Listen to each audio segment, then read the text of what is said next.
আমরা ইউটিউব ব্যবহার করি, কিন্তু ইউটিউবের বেশ কিছু গুরুত্বপূর্ণ সেটিং আছে যেগুলো আপনি জানেন না। এগুলো যদি আপনি জানেন তাহলে ইউটিউব চালাতে আপনার অনেক আকর্ষণীয় হবে। কিভাবে দেখতে পাচ্ছেন, আমি এখান থেকে একটি ভিডিও রান করি।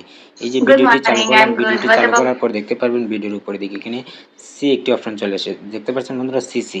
এই অপশনটার ভিতরে যদি আপনি ট্যাপ দেন, ট্যাপ দেওয়ার পরে দেখতে পারবেন আপনি যে ভিডিওটি দেখতেছেন সেই ভিডিওটিকে সাবটাইটেল I'm চলে also আসবে। fine. Thank you for দেখতে পাচ্ছেন asking. বন্ধুরা, So my name is Himanshu and I'll be your instructor. বন্ধুরা দেখতে পাচ্ছেন এই যে এখানে সাবটাইটেল চলে এসেছে। তাহলে সি সি এই অপশনটি যদি আপনি ক্লিক করে দেন তাহলে সাবটাইটেল দেখতে পাচ্ছেন। এটি যদি হিন্দি ভাষা হয়ে থাকে আপনার এখানে হিন্দি ভাষাতে দেখাবে, কিন্তু বাংলা ভাষাটি দেখায় না। এটি আপনার সেটিং করে রাখতে হবে। বাংলা ভাষার প্রয়োজন নেই, আমরা বাঙালি বাংলা বুঝি, কিন্তু ইংলিশ যে ভাষাগুলো আছে এগুলো বোঝার জন্য আপনি সেটি সাবটাইটেল ব্যবহার করতে পারেন।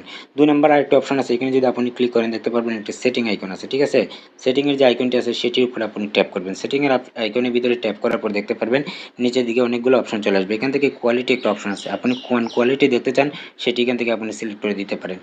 প্লেব্যাক অর্থাৎ আপনি যে ভিডিওটি দেখতে চান সেটি কতটুকু স্পিডে দেখতে চান সেটি এখান থেকে আপনি দেখতে পারেন। এখান থেকে আপনি চাইলে হাই করতে পারেন, লো করতে পারেন, এটা আপনার চাহিদা অনুযায়ী এগুলো আপনি দেখে নেবেন। দেখতে পারবেন লক স্ক্রিন নামে একটা অপশন আছে, অর্থাৎ এটির ভিতরে যদি আপনি ক্লিক করেন, আপনার বাচ্চাকে যদি কোনো একটি ভিডিও স্টার্ট করে দিয়েছেন তারপরে লক স্ক্রিনের ভিতরে ক্লিক করে দেন তাহলে সেই ভিডিওটিতে আর সে কোনো জায়গায় টাচ করলে কোনো কিছু হবে না। লকের যে নির্দিষ্ট জায়গাটি আছে সেটির উপরে ক্লিক করতে হবে। এদিকে স্ক্রলিং করি, স্ক্রলিং করার পর অনেক ধরনের ভিডিও চলে আসে। যেমন আমার এই যে সামনে যে ভিডিওটি আসে এই ভিডিওটি আমার পছন্দ হয় না, যে এই ধরনের ভিডিও আমার চ্যানেল দেখানোর প্রয়োজন নেই, অর্থাৎ আমার যে হোম পেজ আছে সেই হোম পেজে আমি এই ধরনের ভিডিও দেখতে চাই না। তাহলে থ্রি ডটের ভিতরে আপনি ক্লিক করবেন। থ্রি ডটের ভিতরে ক্লিক করার পর এখানে যদি আপনার নো ইন্টারেস্টেড নামে একটা অপশন আছে সেটার ভিতরে আপনি ক্লিক করে দেন তাহলে এই ধরনের যে ভিডিও আছে সেটা আপনার টাইমলাইনে আর চলে আসবে না। তাহলে ইউটিউব ব্যবহার করতে গেলে এই ধরনের কয়েকটি সেটিং যদি আপনি জেনে রাখেন তাহলে ইউটিউব ব্যবহার করতে আপনার অনেক স্বাচ্ছন্দ্য বোধ মনে হবে।